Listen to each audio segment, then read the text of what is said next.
My YouTube family, welcome to my channel. आप सभी का हमारे YouTube channel Reema stories of world में स्वागत है। उम्मीद करते हैं आप सभी बढ़िया होंगे। फ्रेंड्स, तो आ गई है आप सभी के लिए एक और नई मज़ेदार और जोरदार कहानी। तो कहानी शुरू करने से पहले अगर आपने हमारे चैनल को सब्सक्राइब नहीं किया है तो अभी कर ले और बेल आइकन दबाना बिल्कुल भी ना भूलें, ताकि हमारे हर न्यू वीडियो की नोटिफिकेशन आपके पास सबसे पहले पहुंचे। तो चलिए आपका ज्यादा समय न लेते हुए कहानी शुरू करते हैं।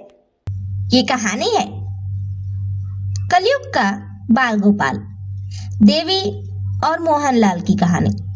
दोनों की शादी को 12 साल हो चुके थे, पर उनकी आज तक कोई भी औलाद नहीं थी। दोनों हर मंदिर हर मस्जिद में जाकर माथा टेकते थे कि उनकी औलाद हो जाए, पर भगवान उनकी सुन ही नहीं रहे थे। फिर भी दोनों हार नहीं मानते थे। उनकी आधी उम्र बीत गई, बहुत साल बीत गए, पर आज तक उन्हें एक भी औलाद नहीं हुई। एक दिन जब देवी अपने मायके गई, तब उसने अपने भाई और भाभी को बात करते हुए सुना। अच्छा है ना कि हमने देवी को वो दवाई मिलाकर पिला दी जिससे वो कभी माँ ही नहीं बन पाए। अगर वो माँ बन गई तो फिर मेरा वट कम हो जाएगा। उसके बच्चे को तो मैं जीने नहीं दूंगा। भले मेरी बहन है तो क्या हुआ, माँ बाबूजी ने हमेशा उसे सबसे ज्यादा प्यार किया, मुझसे भी ज्यादा। अगर उसका बच्चा आ गया और कहीं गलती से लड़का हो गया, फिर तो सबसे ज्यादा प्यार उसी के बच्चे को मिलेगा। और मुझे बच्चा नहीं है, इस बात से सब मुझे हमेशा उल्टा सीधा बोलेंगे। देवी का ये सुनते ही दिल टूट गया कि उसका सगा भाई ही चाहता है कि वो कभी मां ना बन पाए। अब तो देवी ने ठान ली कि अब वो बच्चा पैदा करके ही मानेगी। वो घर गई, अपने पति मोहनलाल को सब बताया और कहा कि कुछ भी हो जाए, अब बच्चा पैदा करना ही है। उनके हाथों से ना कुछ खाना है, ना कुछ लेना है, ना कुछ देना है। बस अब अपने बच्चे पर ध्यान देना है कि कैसे बच्चा पैदा किया जाए। देवी बहुत डर रही थी कि कहीं उसका भाई उसके बच्चे को कुछ कर ना दे। तब मोहनलाल ने हिम्मत दी, तुम चिंता मत करो, मैं हूं ना, सब ठीक हो जाएगा। दोनों डॉक्टर के पास गए, ओझा ओझी सब कुछ किया। बहुत मुश्किल से एक बार खुशखबरी आई कि देवी पेट से है, पर यह बात उन्होंने किसी को नहीं बताई। ना गांव में, ना जिले में, ना घर पर, ना माँ बाप से, ना सास ससुर से, किसी से भी नहीं। देवी घर में अकेली थी, मतलब उसकी कोई देवरानी जेठानी नहीं थी, सिर्फ सास ससुर थे और एक शादीशुदा ननद थी। 9 महीने बीत गए और जैसे ही देवी का बच्चा हुआ, उसे एक प्यारा सा बाल गोपाल जैसा लड़का हुआ। उसने अपने पति से कहकर अपने बच्चे को अपनी ननद के पास पहुंचवा दिया, क्योंकि देवी के भाई को पता लग गया था कहीं से कि देवी पेट से थी। वो उसके पास आकर देख ले कि उसे बच्चा हुआ है, इससे पहले उसे बच्चे को अपने पास से दूर करना था, वरना देवी का भाई उस बच्चे को मार सकता था। उसने अपनी ननद के पास अपने बच्चे को भिजवा दिया और जब उसका भाई आया तब उसने कह दिया कि कोई बच्चा है ही नहीं, मेरी तो तबीयत खराब थी। और डॉक्टर से भी दोनों ने बात कर ली थी। डॉक्टर ने भी यही कहा कि इनकी तबीयत खराब थी, इसलिए यहाँ पर एडमिटेड है, इनको कोई बच्चा नहीं हुआ है। वहां देवी की ननद बच्चे की देखभाल कर रही थी और इंतजार कर रही थी कि कब ये बच्चा वो लोग लेकर जाए। पर देवी के भाई ने कहा, अब तुम हमारे साथ रहोगी, चलो, क्योंकि उसे शक था कि शायद बच्चा हो गया है या होने वाला है। तो वो अपनी बहन को अपने साथ लेकर चला गया। अब तो वो अपने बच्चे को अपने पास नहीं रख सकती थी। देवी का भाई बिल्कुल जोंक की तरह चिपक चुका था, उसके ऊपर नजर रखता था कि कहीं बच्चा होने वाला तो नहीं है या फिर आगे जाके हो मत जाए। वक्त बीतता गया। वो नन्हा बाल गोपाल अपनी बुआ के पास ही बड़ा हो गया। अपनी बुआ को ही अपनी माँ समझता था और अपने फूफा को अपना पिता।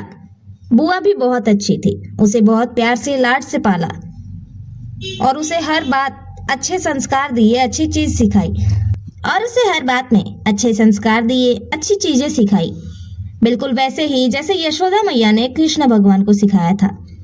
पर उस वक्त यशोदा माता अनजान थी कि ये कृष्ण उनका सगा बेटा नहीं है, लेकिन इस वक्त यहाँ उसकी बुआ बिल्कुल ही जानती है कि वो उसका सगा बेटा नहीं है। फिर भी उसने अपने सगे बेटे से बढ़कर अपने भतीजे को प्यार किया और उसे कभी ये महसूस नहीं होने दिया कि वो उसका बेटा नहीं बल्कि भतीजा है। वो हमेशा माँ माँ करता रहा और बुआ ने बहुत प्यार किया। चुपके चुपके बस कभी कभी देवी और मोहनलाल अपने बेटे को देख लिया करते थे, किसी को बिना बताए। बुआ से वीडियो कॉल करके या फिर उनके घर जाकर कोई अनजान बनकर अपने बेटे से बात कर लेते थे, लेकिन आज तक किसी को भी ये पता नहीं था कि ये बच्चा देवी का है। बेटे का नाम था गोपाल और वो सच में बाल गोपाल था। बस स्कूल जाने लगा था और उसे देखने के लिए उसके माँ बाप तड़पते रहते थे। उसे पता नहीं था कि उसका मामा इतना घटिया है कि वो आज भी लोगों से पैसे ले लेकर झूठ मूठ का कहता है कि मैं तुम्हारा काम करूंगा, और काम भी नहीं करता। किसी को जमीन देने के बहाने, किसी को दवाई देने के बहाने, किसी के लिए त्योहार पर कपड़े लाने के बहाने बस पैसे ऐंठता है और झूठ सच करके वो पैसे पचा जाता है। उसने बहुत लोगों का जीना हराम किया था। उसका जीना हराम उसका भांजा ही कर सकता था, गोपाल। वो दिन भी जल्दी ही आ गया।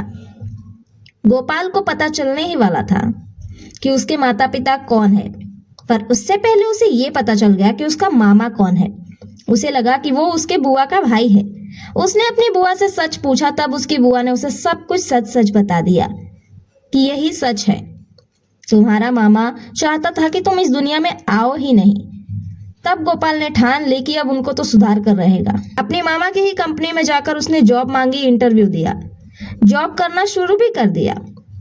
जॉब करके इतने घोटाले किए कि किसी को शक भी नहीं हुआ कि उसने घोटाला किया है, पर घोटाले पर घोटाला करता ही गया। जब बहुत मुश्किल से तहकीकात की गई, तब जाके पता चला कि घोटाला आखिर हुआ कहाँ है, पर अभी भी उसने ये पता नहीं चलने दिया कि घोटाला उसने किया है। तब वो मामा जी से अपना अपना बनकर बात करने लगा। सर, आप चाहे तो मैं सब कुछ हैंडल कर सकता हूँ। वैसे आज इतने दिनों से सब कुछ है, पर आज तक किसी ने ये चीज पकड़ी क्यों नहीं कि कंपनी में इतना घोटाला हो रहा है? आपका ध्यान कहाँ रहता है?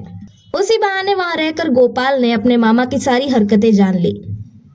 उसके बाद उनके खिलाफ ही सबूत इकट्ठा किया कि वो क्या क्या गलत करते हैं लोगों के साथ, और वो सारे सबूत जाकर पुलिस में दे दिए और अपने मामा को जेल भिजवा दिया। उसके बाद अपने माता पिता के पास लौट गया। बचपन से लेकर आज तक उसने अपनी बुआ को अपना माँ माना और वो तड़प रहा था कि अपनी असली माँ से कब मिले। उस मामा को जेल भिजवाने के बाद ही वो अपनी माँ से मिल सकता था। मिल भी गया।